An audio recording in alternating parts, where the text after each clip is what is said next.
서로에게 인사합시다. 우리 주께서 당신을 부르셨습니다. 축복합니다. 사랑합니다. 인사하고 하겠습니다.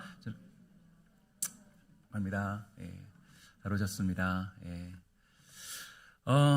우리 한번 다 같이 따라할까요? 오늘도 우리는 행복할 이유가 있다. 시작. 오늘도 우리는 행복할 이유가 있다. 예, 오늘도 우리는 행복할 이유가 있다. 이런 생각을 이번 말씀을 준비하면서 하게 되었는데요. 오늘 우리가 만나는 본문은 다윗의 통치와 역대상 전체를 마무리하는 장엄하고 화려한 피날레와 같습니다. 많은 사람들이 아쉬움이 바로 마지막을 아름답게 장식하지 못하고 마지막에 흔들린다는 점인데요. 그래도 다윗은 다음 세대를 위해서 자신을 내려놓고 아들 솔로몬이 성전을 지을 수 있는 모든 준비를 철저히 감당하게 되었습니다. 그가 끝까지 최선을 다하고 다음 세대를 위해서 자신을 버릴 수 있었던 이유는 무엇보다도 하나님을 향한 온전한 믿음 때문이다라고 얘기할 수 있을 텐데요. 하나님의 계획과 섭리를 믿고 살았던 다윗은 이 하나님의 뜻이 계속적으로 이루어진다는 사실을 깨달았고 또 꼭 자기 자신이 모든 것을 다해야 한다라는 욕심을 부리지 않았습니다. 하나님의 말씀에 순종하여서 솔로몬에게 자신의 왕위를 이양하고 심지어 성전을 건축하는 일도 그에게 맡길 뿐 아니라 성전을 이제 짓기만 하면 되도록 모든 준비를 마쳤던 희생적인 모습을 보일 수가 있게 되죠. 보통 이런 순간에 가장 많이 어떤 그런 하는 실수들이 자기밖에 보이지 않는 것을 볼 수가 있게 되는데요.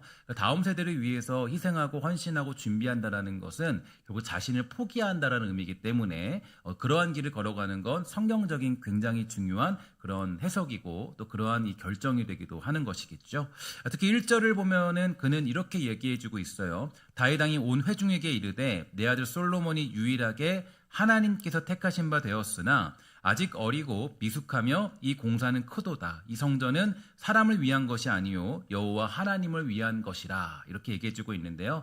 다윗이 고백하기를 이 성전을 짓는 것은 사람을 위한 것이 아니라 여호와 하나님을 위한 것이다 라는 그런 중요한 명제를 던져주고 있죠. 자신은 그저 이 일을 준비하는 사람이고 이 솔로몬 역시 성전을 건축하는 자로 세워졌고요. 또 그 모든 것들이 결국 하나님의 섭리와 그분의 계획 안에서 이루어진 것임을 그는 온전히 믿고 있었습니다. 사실 주어진 인생을 살아갈 때에 우리의 인생이 하나님의 역사와 일하심, 그분의 주권 안에 있다는 사실을 믿는 것은 굉장히 중요한 우리의 신앙 고백이 될 텐데요. 주어진 인생을 승리할 수 있는 비결이 바로 여기에 있습니다. 바로 그렇지 않으면 주어진 삶 속에서 하나님을 향한 섭섭함을 느끼기도 하고 허락된 문제들을 이해할 수도 없기 때문이죠. 예수를 믿고 살아가는데도 불구하고 또 우리가 질병에 걸리는 이유는 과연 어디에 있을까요? 예수를 믿는데도 불구하고 관계적인 어려움을 만나는 이유가 과연 어디에 있을까요? 왜 예수를 믿는데도 우리는 경제적인 어려움을 만나기도 하는 걸까요? 어떤 신앙 너무나 좋은 분이 계셨는데요. 이분이 이제 바둥바둥 되면서 인생을 이제 겨우겨우 살아가고 있는데 어느 날 이제 자기 친척, 그러니까 시동생이 우리나라에 몇 대 안 되는 자동차를 이제 끌고 온 거예요. 그러니까 굉장히 마음이 좀 이렇게 상했나 봐요. 이제 굉장히 좋은 자동차를 끌고 오니까 마음이 조금 이렇게 나는 열심히 주님 섬기는데 아니 왜 나는 이렇게 이렇게 차가 좋지도 않고 그렇게 그렇나 그런 마음이 들었답니다. 그래서 속이 상해가지고 하나님께 따지고 물었대요. 하나님, 저는 왜 하나님 잘 믿고 있는데 왜 나는 이렇게 좀 이렇게 좋은 환경이 아니라 저 사람은 왜 이렇게 좋은 차를 몰고 다니고 이렇게 하는 겁니까? 이렇게 질문을 했다는 거죠. 우리도 그러한 일들을 만날 때가 있어요. 예수 믿는데 예수도 믿지 않은 사람들이 더 잘 되는 것이 화가 나고 또 시기가 나고 하는 모습들. 그러나 언제나 우리는 생각해야 될 것이 있습니다. 중요한 것은 우리 모두가 하나님의 주권과 그분의 섭리와 그분의 계획 안에 존재한다는 것을 기억할 필요가 있다는 거죠. 여러분, 인생은 길어야 80, 또 100살이지만 우리는 영원한 그 나라를 향해서 달려가는 인생이라는 것을 잊지 마시기를 주의 이름으로 간절히 부탁을 드리겠습니다. 우리의 인생은 100세를 향해 가는 것이 아니라 우리의 삶은 영원을 향해 달려가는 인생이다. 이게 바로 우리에게 주어진 굉장히 중요한 어떤 그런 허락된 사실이고 이것을 우리가 깨달았을 때 그때 우리는 정말 무엇을 추구하며 살아가는 것이 진짜 행복인가를 알 수가 있게 되는 거죠. 그래서 우리는 영원한 그 나라를 향해 달려가는 인생이다. 이것은 정말 우리에게 중요한 어떤 신앙의 고백이 되는 거예요. 하나님은 영원하신 분이고 우리는 그 영원한 나라에 초대받아서 살아가는 인생인데 이 땅에서 몇 년 무엇을 누리는 것이 얼마나 중요한 일이 되겠습니까?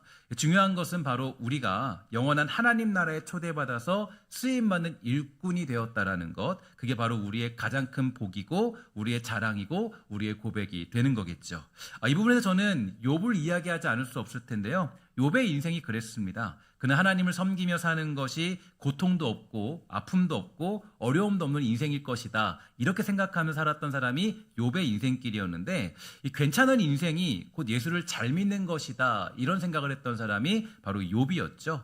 그런데 이 고난을 만날 때 그는 더 하나님 앞에 엎드려서 주의 은혜를 구한 것도 사실입니다. 주님을 더 찾고 간절히 믿으면 그 모든 고난이 해결될 것 같았기 때문에 욥은 이제 하나님 앞에 엎드려서 기도했던 사실들을 볼 수가 있게 되죠. 그리고 그렇게 기도했더니 다시 모든 것이 원래대로 회복될 것 같았던 마음을 가지고 있었습니다. 그러나 하나님은 그러한 문제들을 욥에게 허락하시면서 그가 서 있게 되기를 바라는 자리가 바로 그러한 그냥 잘 되는 자리가 아니라 하나님의 주권과 섭리 안에 살아가는 인생으로서의 그 자유함과 위대함을 누리는 인생으로 초청한 것, 그게 바로 하나님이 욥을 부르신 이유라는 것을 깨닫게 된 것이겠죠. 우리의 인생의 누림이나 먹고 마심보다 더 크신 하나님의 계획과 섭리 안에 살아가는 인생의 그 위대한 자리로 그를 초대하시는 것, 그게 바로 하나님이 그에게 고난을 허락해 주신 이유였습니다. 그래서 하나님은 고통 중에 있는 욥에게 찾아오셔서 이렇게 얘기하셨어요. 욥기 38장 1절부터 6절에 보면 이런 말씀을 하십니다. 그때 여호와께서 폭풍 가운데서 욥에게 말씀하셨습니다. 무식한 말로 나의 뜻을 어둡게 하는 자가 누구냐? 너는 허리띠를 동여매고 대장부처럼 일어나서 묻는 말에 대답하라. 내가 땅에 기초를 세울 때 너는 도대체 어디 있었느냐? 내가 그렇게 많이 알거든 대답하라. 누가 그의 수치들을 재고 줄자를 대어 보았느냐? 땅의 기초를 무엇으로 단단히 고정시켰는지 그 모퉁이 돌을 누가 놓았는지 아느냐? 고통 중에 있는 욥에게 찾아오셔서 말씀하신 것은 하나님의 섭리와 주권이었죠. 그러니까 야, 너가 지금 이 고통을 이야기할 것이 아니라 너가 지금 깨달아야 될 것은 이 고통 가운데 그 손길 너머에 있는 나의 주권과 섭리를 네가 알고 있느냐? 이것을 묻고 있는 거예요. 그러니까 너가 행복의 근원이 어떤 건지를 알고 있느냐? 행복이란 게 뭔지 아니? 진짜 네가 자유한 게 뭔지 아니? 진짜 네가 위대한 게 뭔지 아니? 세상에서 떵떵거리면서 좋은 집 살고 좋은 차 타고 좋은 옷 입고 그게 아니라 너가 정말로 나의 주권 안에 있다라는 것을 너는 알고 있냐? 그것을 너는 믿고 있냐? 그게 너의 인생의 가장 위대한 복이라는 것을 알고 있느냐라고 묻고 있는 거예요. 하나님은 욥에게 나타나셔서 너는 그동안 아무것도 모르는 인생이었고 하나님의 자신의 주권과 섭리, 그 일하심을 전혀 모르는 삶으로 살고 있었다라는 것을 말해주고 있는 거죠. 정말입니다. 욥은 정말 하나님이 누구신지를 깜깜이 모르고 있었어요. 자신의 인생이 왜 복된 것인가 알지 못했습니다. 그는 그저 평안한 가정, 건강한 자녀, 행복한 삶, 그것이 자신이 복받은 인생, 그게 좋은 것이라고 생각했던 사람이 욥이었죠. 맞습니다. 우리도 마찬가지예요. 여기에는 여러분들 모두가 그러한 일들로 말미암아 복받은 인생인 것은 분명하겠습니다. 그러면 어떻습니까? 지금 여러분들이 갑자기 생각할 수 없는 병에 걸렸다면, 아니 당장이라도 여러분의 남편이나 아내가 바람이 나서 가정이 깨어져 버리고 무너져 버렸다면, 그것도 모자라서 자녀가 갑자기 죽어버리는 무시무시한 일을 만난다면, 그러면 여러분의 인생은 복받은 인생입니까? 망한 인생입니까? 내가 지금 그냥 어려운 일을 겪었다면 그 인생은 좋은 인생일까요? 나쁜 인생일까요? 사실 저는 지난 몇 주간에 이런 고민을 참 깊이 하고 많이 했는데요. 내가 믿는 예수는 무엇인가? 여러분이 믿는 예수님은 어떤 분이신가요? 우리의 신앙은 어떤 것일까요? 그저 일본 신사에 가서 돈을 내고 하루하루 행복하게 사는 것? 그저 긍정적인 마음으로 사는 것? 그게 과연 신앙생활이라고 얘기할 수 있을까요? 예수를 믿는다는 궁극적인 목적은 바로 그분의 주권과 섭리 안에 들어간 그 영원한 인생의 위대함을 깨닫는 것임을 우리는 잊지 말아야 돼요. 찬양 중에 이런 찬양이 있죠. 주 안에 있는 나에게 딴 근심 있으랴. 그 나라 가기까지는 늘 보호하시네. 믿으십니까? 이게 우리의 고백이 되는 거예요. 내가 가장 큰 기쁨은 내가 행복을 누렸기 때문에, 이 땅에서 뭔가 관계적인 기쁨을 누렸기 때문에 행복한 것이 아니라 내가 가장 기쁜 것은 주 안에 있는 것, 영원한 하나님의 주권과 섭리 안에 살아가는 인생으로 부름받아 그 계획 안에 살아가는 인생의 위대함. 그게 바로 우리의 가장 큰 고백이 되는 거예요. 다윗은 결국에 성전을 짓지는 못했지만 그는 하나님의 주권과 섭리 안에 살아가는 자신의 인생을 잘 알고 있었기 때문에 하나님이 명령하신 일들에 순종하게 됩니다. 힘을 다하여서 준비하고 열심으로 미래를 위해서 달려가죠. 하나님의 뜻이 이루어지는 것을 너무나 잘 알고 있었기 때문이에요. 분명히 다윗은 섭섭했을 거예요. 속이 상했을 거예요. 내가 솔로몬에게 성전을 지어주려고 내줘야 된다고? 내가 지금 당장 성전 지어서 복 받고 싶고 누리고 싶은데 내가 성전을 짓기 위해서 내가 더 많이 뭔가 가져야 될 텐데, 그런데 그 부족하고 연약한 솔로몬을 위해서 모든 것들을 준비하는 과정들, 하나님의 주권과 섭리가 더 크다라는 것을 알았기 때문이죠. 내 욕심보다 더 큰 것은 하나님의 주권과 섭리, 내 뜻과 계획보다 더 큰 것은 하나님의 주권과 섭리. 우리가 보통 실망하고 섭섭한 이유는, 예수 믿고 살면서 힘들어하는 이유는 내 앞에 보이는 잠깐의 것에 너무나 목매고 살아가기 때문이에요. 내가 지금 잠깐 누리는 것에 거기에 끌려 있으면 결국에 나는 그런 것들로 실망할 수밖에 없습니다. 그러나 여러분들의 인생, 우리의 인생은 영원한 하나님의 나라로 부름받고 또 그 자리 가운데 우뚝 서게 만드시는 하나님의 뜻이 여러분들에게 담겨 있다는 것을 잊지 마시기를 주의 이름으로 간절히 부탁을 드리겠습니다. 이 사실을 깨닫게 될 때 우리는 어떤 일을 만나도, 어떤 문제를 만나도 흔들리지 않고 하나님이 주시는 복들을, 행복을 누릴 수 있게 되더라는 거죠. 모세도 그랬습니다. 그는 출애굽할 때 부름받은 이유가 바로 이스라엘 백성들을 불러내어서 결국 가나안 땅으로 들어가는 것이 그의 가장 큰 목표고 행복이었는데요. 이 모세는 자신이 당연히 가나안 땅으로 들어갈 것이라 생각했지만, 아니 다른 사람들은 몰라도 모세만큼은 가나안 땅에 들어가야 되는 거 아닐까요? 결론이 뭐냐면 신명기 34장 4절부터 7절에 보면 이렇게 얘기해주고 있어요. 여호와께서 모세에게 말씀하셨습니다. 이것은 내가 아브라함과 이삭과 야곱에게 약속한 땅이다. 나는 그들에게 이 땅을 너희의 자손에게 주겠다고 말하였다. 내가 이 땅을 너에게 보여주긴 했지만 너는 이 땅에 들어가지는 못할 것이다. 여호와의 종 모세는 여호와께서 말씀하신 대로 모압에서 죽었습니다.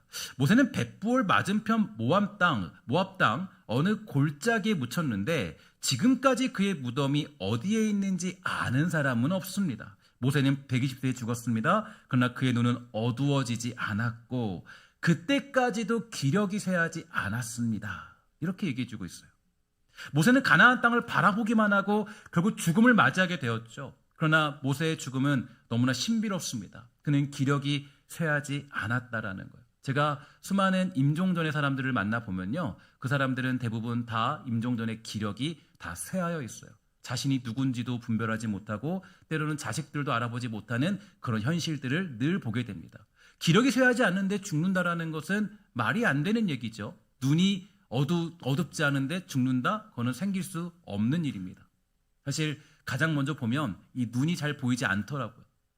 근데 모세는 죽을 근거와 이유를 갖고 있지 않아요. 그렇다고 더군다나 그의 무덤은 찾을 수도 없습니다.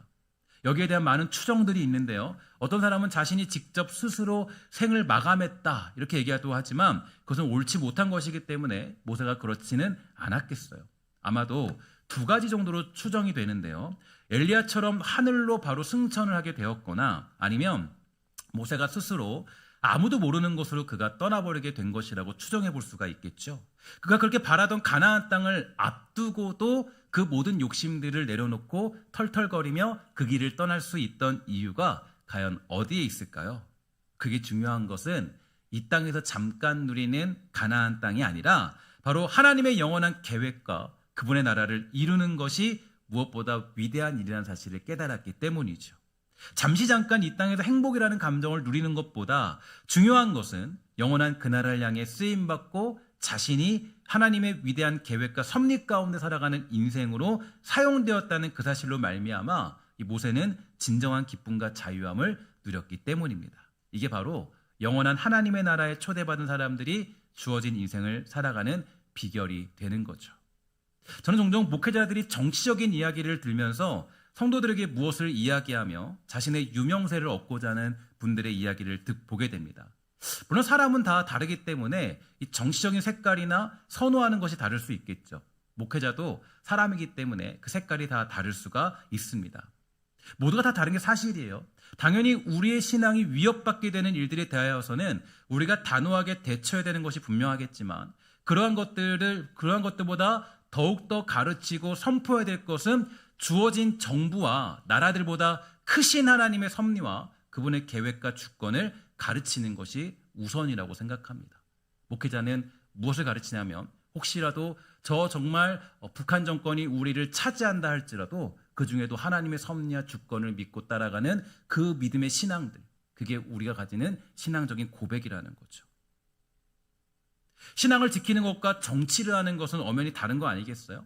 하나님은 왜 이 땅 가운데 전쟁이 일어나게 그냥 두시는 걸까요? 왜 하나님은 북한과 같은 악한 정보를 그냥 두시는 걸까요? 우리는 다 알 수 없어요. 우리는 이해할 수 없죠. 우리가 원하는 것은 전쟁이 일어나지 않으면 좋겠어요. 북한 정부가 무너지면 좋겠어요. 아니면 우리를 괴롭히는 어떤 정치인들이 다 그냥 사라지면 좋겠죠. 그러나 하나님은 하나님의 뜻과 통치와 방식대로 하나님은 모든 것들을 이루어 가십니다. 하나님의 실수로 북한이라는 나라가 세워진 것이 아니고 하나님의 실수 때문에 이스라엘과 이란이 그렇게 전쟁을 벌인 것은 아닙니다. 그 모든 것들 전부가 하나님의 주권과 섭리 안에서 이루어지는 계획이고 하나님의 뜻 가운데 이루어지는 것이죠. 나에게 중요한 것은 무엇이냐면 하나님의 뜻과 그 계획과 그 주권 안에 살아가는 자로서의 자유함과 위대함, 하나님의 뜻이 있다라는 것을 믿는 믿음, 그 선하신 길을 걸어가는 그 이루어내시는 하나님의 뜻을 믿는 믿음. 때로는 우리가 핍박을 당해도 어려움을 당해도 고난을 당해도 고통을 당해도 거기에 하나님의 뜻과 선하신 길이 있다라는 믿음. 때로는 나는 옳은 것을 주장할 때 그 옳은 것이 반드시 이루어져야 된다고 생각하지만 그 옳은 것이 이루어지지 않아도 하나님의 뜻과 선하신 길이 있다라는 믿음. 그게 바로 우리가 누리는 가장 위대한 믿음의 근거가 될 수 있는 것입니다. 그런데 우리가 어떤 정부를 지지하는 것보다 더 중요한 것은 하나님의 뜻과 그분의 섭리와 그 주권이 우선이라는 믿음이에요. 이게 선행되지 않는다면 결국 내가 생각하는 복이 임하지 않을 때, 내 뜻이 이루어지지 않을 때 우리는 실망하고 좌절하고 이상한 신앙을 향해서 달려갈 위험을 가지고 있기 때문입니다. 사도 바울은 빌립보 교회가 분열되고 있는 상황에서 이렇게 고백했어요. 빌립보서 1장에 보면 이렇게 고백합니다. 비록 내가 감옥에 있는데 오히려 사람들은 이것 때문에 자신감을 얻어서 더욱 담대하게 그리스도의 복음을 전하고 있습니다. 여러분, 그 감옥에 갇힌 것이 하나님 뜻인가요? 아닌가요? 하나님 뜻인 게 아니에요. 우리가 만약에 감옥에 갇혔다면 하나님 어떻게 이럴 수 있어요? 나 열심히 복음 전했는데 하나님 뜻 틀렸죠? 라고 얘기할 수 있겠지만 바울은 뭐라 그러냐면 바로 이 감옥 때문에 자신감을 얻어서 더욱 담대하게 그리스도의 복음을 전하고 있다라고 얘기합니다. 그 다음 볼게요. 그 중에 어떤 이들은 나를 시기하고 질투하는 마음에서 복음을 전하는 자들도 있습니다. 그러나 돕고자 하는 순수한 마음으로 전도하는 사람들도 많이 있습니다. 순수한 마음을 가지고 돕는 사람들은 하나님께서 나를 복음을 지키는 일에 힘쓰도록 부르셨다는 사실을 알고 사랑으로 복음을 전하는 일에 애쓰고 있습니다. 그러나 그렇지 않은 사람들도 있는데 이 사람들은 또 이기적인 마음으로 자신들이 높아지기를 원하는 뜻에서 또 감옥에 있는 나를 속상하게 하려고 더 열심히 그리스도를 전하고 있습니다. 저는 이 사실을 딱 맞이했을 때 저의 어떤 가지고 있던 신앙적인 개념이 완전히 바뀌었습니다. 빌립보서 말씀은 저에게 있어서 굉장히 중요한 말씀인데요. 그전까지는 저도 신앙생활과 예수 믿는 것에 대해서 결과적인 의미로 살았던 그런 경우가 많이 있는데요. 빌립보서 말씀을 깊이 묵상하고 연구하며 느꼈던 것은 바울이 고백하는 이 장면이 정말 중요한 신앙적인 해석이 되는 거예요. 사도 바울은 감옥에 갇힌 것이 분명히 하나님의 뜻이 아니다라고 우리가 생각할 수 있지만 그 감옥에 갇혔던 그 말도 안 되는 사실과 그 모든 문제들로 말미암아 생겨나는 그 일들 속에서 하나님의 선하신 뜻이 이루어지고 있음을 바울은 보고 있죠. 심지어 자신을 속상하게 하려고 자신이 더 높아지려고 복음을 전하는 사람들, 이 사람들까지도 하나님의 일하심과 선하신 길에 있다라고 보고 고백하고 있는 다윗의 모습, 저는 이 바울의 모습, 저는 이 바울의 모습이 정말 저에게 큰 도전이 됐어요. 예수를 믿는다라는 것은 내 뜻대로 뭔가를 이루어내야 되는 것이 아니라 하나님의 뜻이, 모르는 그 뜻이 있다라는 것을 우리는 믿는 것이에요.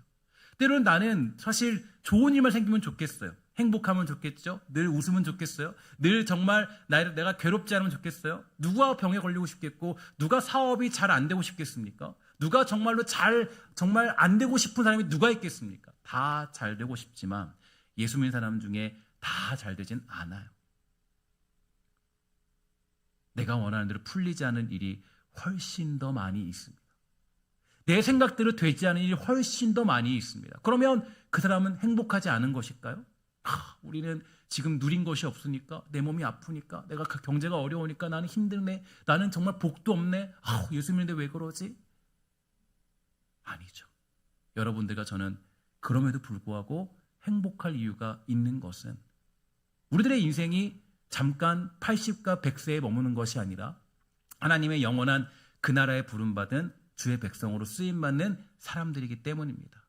바울이 감옥에 갇힌 문제, 그리고 그에게는 여러 가지 상황들로 말미암아 빌립보 교회는 난리가 났어요. 이리저리 갈라지고 문제가 생기고 분열이 나고 누가 봐도 빌립보 교회가 문제 있는 것 같고 그 문제 있는 상황을 하나님의 뜻이 있다고 말할 현실은 아닌 게 분명해요. 근데 바울은 그렇게 분열되어 있는 상황들을 자세히 살펴보니까 그런 중에도 하나님의 뜻과 그분의 주권 속에 나타나는 놀라운 일하심이 있다는 사실을 깨닫게 됩니다. 그러니 이 문제 속에서 그는 다음과 같이 고백하죠. 18절에 보니까 굉장히 중요한 말씀이에요. 하지만 그들이 내 마음을 속상하게 한다 해도 저는 개의치 않습니다. 그들이 어떤 마음으로 전하든지 간에 중요한 것은 바로 그리스도가 전파되고 있다는 사실이죠. 나는 이것 때문에 기뻐하며 앞으로도 계속 이 사실을 믿고 달려갈 것입니다. 저도 목회를 하면서 느끼는 것은 모든 것들이 그냥 내 생각대로 내 뜻대로 잘 따라오면 좋겠어요. 근데 그렇지 않더라고요. 속상하고 마음 아프고 때로는 정말 여러 가지 관계적인 어려움도 있고 많은 것들을 만나게 돼요. 근데 그것들로 속상해하기보다도 더 중요한 우리들의 신앙의 관점은 뭐냐면 하나님이 하신다. 하나님의 주권과 섭리 속에 살아가는 우리들의 인생. 바울에게 중요한 것은 지금 벌어지고 있는 현상이나 상황이 아니라 바로 하나님의 뜻과 그분의 주권 속에 이루어지는 하나님의 일하심이었습니다. 분명히 벌어진 것은 문제이죠. 너무나 괴로운 현실입니다. 그러나 그 일로 말미암아 하나님은 자기 일을 이루어내시고 주의 복음이 전파되도록 하십니다. 제가 지난 시간마다 자주 강조하셨던 주기철 목사님, 손영원 목사님, 그분의 일생은 너무나도 괴롭고 슬픈 삶이었습니다. 여러분들 중에 그분들처럼 살고자 하신 분들 누가 있을까요? 저는 주기철 목사님 될게요. 손영원 목사님 저는 고통받아도 괜찮습니다. 나는 그 삶이 행복해 보여요. 라고 하실 분들 누가 있겠습니까? 자식을 잃은 슬픔, 정말 그 수용소에서 그 매맞아 죽는 그 고통의 슬픔, 그들 중에서 여러분들 그 삶을 따라가고 싶은 분들 누가 있겠습니까? 다들 기도할 거예요. 하나님, 저는 적어도 그분을 존경하지만 저 사람처럼 되지 않겠어요. 대부분 그렇게 기도하겠죠. 하나님, 정말 제가 적어도 수용소에 가기는 싫습니다. 정말 내가 자식을 잃는 고통은 내가 얹고 싶지 않습니다. 나는 아플지언정. 고달프고 외롭고 아픔과 고난이 불어닥친 인생, 망한 인생이죠. 그 인생은 망한 인생입니다. 그 인생에 무슨 하나님의 뜻과 주권과 섭리가 있다라고 얘기할 수 있을까요? 그분들이 순교했을 때 누가 과연 그들을 보면서 야, 저들이 순교했구나, 우리도 나도 저 삶 똑같이 살고 싶다. 물론 잠깐의 결단은 있을지 모르겠지만 실제로 그 삶에 들어가고 싶은 사람은 아무도 없을 겁니다. 그러나 그들로 인하여서 우리는 얼마나 많은 위로를 얻었습니까? 그 두 분으로 인하여서 여러분들은 얼마나 큰 도전을 받았습니까? 그분의 인생은 겉으로 보기에는 망한 것처럼 보였지만 아무것도 누리지 못하는, 행복을 경험하지 못하는, 우리가 말하는 그 행복을 가지지 못하는 그런 인생이었지만, 그 인간적인 행복을 가지지 못했지만, 최근에 제가 2주 동안 탄자니아에 세워져 있는 그 신학교에 예배학 강의를 2번 했는데요.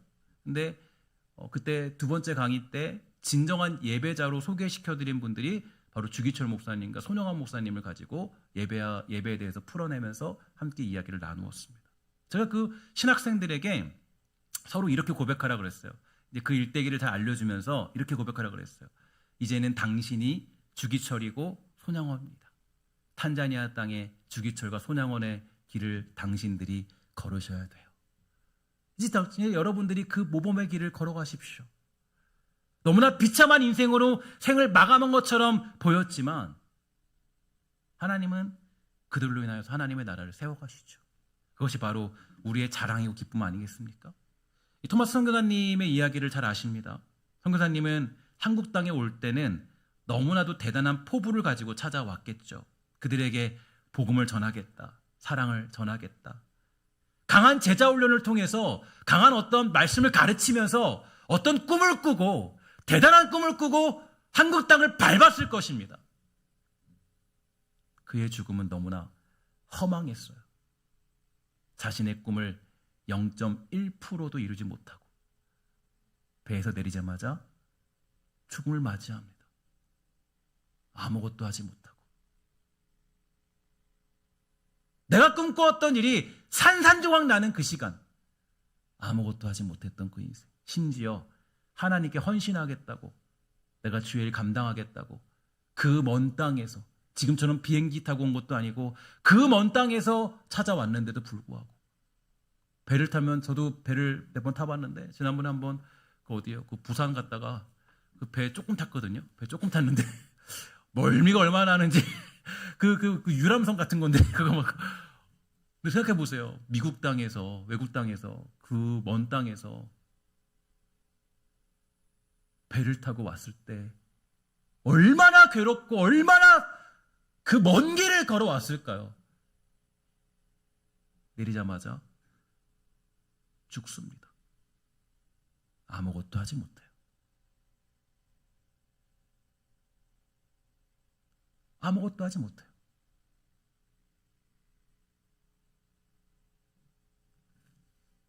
그런데 너무 놀랍게도 그 일로 인해서 복음이 전파됩니다. 아무것도 안 했는데. 이게 하나님의 일하심인 것 같아요. 그러니까 저도 목회의 신비가 막 열심을 낸다고 되는 건 아니더라고요. 막 열심을 내면 오히려 마음 속상하고 괴롭고 힘들 때가 되게 많아요. 그럼 물론 그 눈물 가운데 하나님이 역사하신 것도 있죠. 하나님의 일이란 게 그런 것 같더라고요. 내가 너무 막 저 혼자 막 나대고 설치고 저 혼자 하면요. 저 혼자 괴로워져요. 그리고 안 이루어지면 속상해지고 왜 안 되지? 나 좋은 일로 했는데. 근데 찬찬히 하나님이 부르시는 자리에 그냥 이끄시는 자리에 순종하며 살아가는 인생. 그게 진짜 복된 인생 같아요. 여러분들 너무나도 예수 믿고 신앙생활 하는데 너무 급진적이고 너무 막 어떤 그런 것들에 너무 바라보지 않으면 괜찮아요. 조금 천천히 하나님의 은혜 안에 살아가는 인생, 충실히 충직된 주의 종처럼.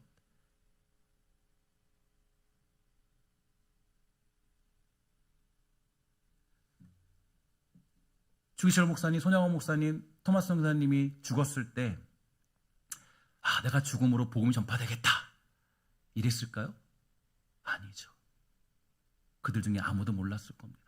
나로 말미암아 후대가 복을 받고 나로 말미암아 그들이 하나님을 알게 될 것이다 몰랐을 거야. 아마도 그랬을 모르겠어요. 선교사님이 죽을 때 몽둥이 맞고 죽을 때 난 망했다. 아무것도 못했구나. 그랬을지 모르겠어요. 인간이 그렇잖아요. 그 얘기를 다 모르니까. 여러분들은 어떻게 생각하세요? 정말 아주 그냥 며칠 밤을 꼬박 새가지고 정말 이렇게 막 이 땅에 왔는데 아무것도 하지 못하고 죽는다면 이거 하나님 살아 계신가? 근데 하나님은 그들을 통해서 자기 일을 행하십니다. 여러분들의 당함과 여러분들의 어떤 매임과 여러분들의 어떤 어려움과 고난들이 여러분들의 삶 가운데 지금 맞닥뜨리면 괴로워만 보이지만 하나님의 선하신 손길과 주권을 믿게 되면 그 모든 것들을 다 선하신 길로 풀어낼 수 있게 되는 거예요. 지금 당장은 여러분들이 눈앞에 보이는 것이 깜깜하고 지금 당장은 내가 지금 보는 것이 실망스럽고 지금 당장 내가 이 성전을 짓는 걸 포기해야 되는 그런 상황에 놓여져 있지만, 그러나 하나님의 주권과 섭리를 믿는 사람들은 실망하지 않고 여전히 꿋꿋이 주어진 자리에 충성을 다하여 살아가는 충직한 주의 종이 될 수가 있다라는 겁니다. 저는 우리 신성교회 성도들이 이러한 영원한 삶의 축복들을 누리며 살아가는 그 자유함과 진정한 행복과 위대함을 깨닫는 성도가 되기를 간절히 주의 이름으로 부탁을 드리겠습니다. 정말 저는 잠시 잠깐 냄비 끓듯이 행복한 그런 그리스도인들을 만들고 싶지 않아요. 아주 그냥 잔잔히 언제나 그냥 충실히 잔잔하게 그냥 하나님 선하시는 믿는 성도들, 그게 제가 꿈꾸는 성도들의 모습들이에요. 그냥 앞에 있는 거 그냥 잠깐 보고 달려가는 그런 인생이 아니라 하나님의 선하신 길을 바라보며 이런 일이 닥쳐도 그분의 섭리와 주권을 믿는 인생, 때로는 요셉처럼 감옥에 가는 억울함이 찾아온다 할지라도, 다니엘처럼 때로는 그렇게 포로로 잡혀간다 할지라도, 때로는 내가 원하는 일들이 이루어지지 않아서 너무나 슬픈 현실에 놓여있다 할지라도 여러분들의 인생이 너무나 귀하다는 것을 잊지 마시는 우리 모두가 되기를 주의 이름으로 부탁을 드리겠습니다. 오늘 역대상의 피날레를 장식하는 다윗의 고백은 무엇보다 자신이 하나님의 주권과 그분의 섭리, 그 놀라운 일하심 가운데 존재하고 있음을 믿는 가운데 고백하는 위대한 선언이 되죠. 사랑하는 여러분, 하나님의 손길이 여러분을 붙들고 있다는 것을 잊지 마시기를 주의 이름으로 간절히 축원합니다. 우리는 그 영원한 나라에 부름받아 살아가는 인생들입니다. 무엇이 두렵습니까? 무엇이 무섭습니까? 만군의 주 여호와 하나님이 우리와 함께 하시는 줄 믿으시기를 주의 이름으로 부탁을 드리겠습니다. 오늘 여러분들 모두가 이 사실로 말미암아 행복하기를 바라요. 다시 한번 힘을 내고 주어진 인생에 충성되이 하나님께 드리며 살아가는 인생 되면 좋겠어요. 우리의 부르심의 명확한 크기와 그 대단함을 깨닫는 삶이 된다면 그 어떤 고난도 두려움도 무서울 것이 없습니다. 저는 오늘 본문을 읽으면서 다윗의 심정을 돌아보며 여러분과 제가 너무나 잘 아는 말씀 한 구절이 떠올랐는데요. 바로 시편 23편입니다. 우리 함께 다 같이 선포하며 믿음을 고백하며 함께 다 같이 읽어보도록 할까요? 시작. 여호와는 나의 목자시니 내게 부족함이 없음이로다. 그가 나를 푸른 풀밭에 누이시며 인도하시는도다. 내 영혼을 소생시키시고 위하여 의의 길로 인도하시는도다. 내가 사망의 음침한 골짜기로 다닐지라도 해를 두려워하지 않을 것은 주께서 나와 함께 하심이라. 주의 지팡이와 막대기가 나를 안위하시나이다. 주께서 내 원수의 목전에서 내게 상을 차려주시고 기름을 내 머리에 부으셨으니 내 잔이 넘치나이다. 내 평생의 선하심과 인자하심이 반드시 나를 따르리니 내가 여호와의 집에 영원히 살리로다. 아멘. 이 말씀이 여러분들에게 은혜가 되십니까? 이 말씀이 여러분들의 힘이 되십니까? 여호와는 나의 목자시니 내게 부족함이 없습니다. 때로는 내가 사망의 음침한 골짜기를 지난다 할지라도, 때로는 내가 너무 속상한 길에 머물러져 있고 원하는 길에 있지 않다 할지라도 그분이 나의 목자시니 나는 두려울 것이 없습니다. 행복할 이유가 충분한 인생. 양이 혼자 살면 아무것도 하지 못하고 힘도 없죠. 양이 가장 강할 때는 언제냐면 목자와 함께 있을 때 양은 가장 강한 힘을 누릴 수 있게 되는 거예요.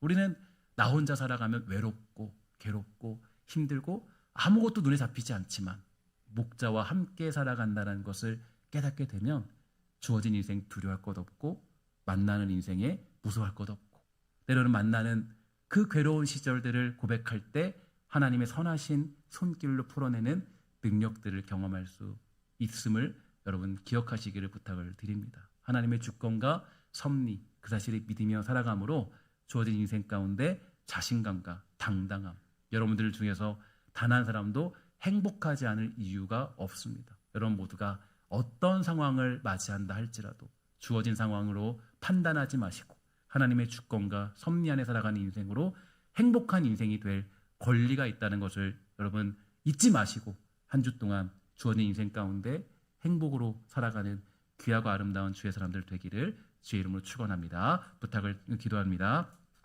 하나님 감사합니다.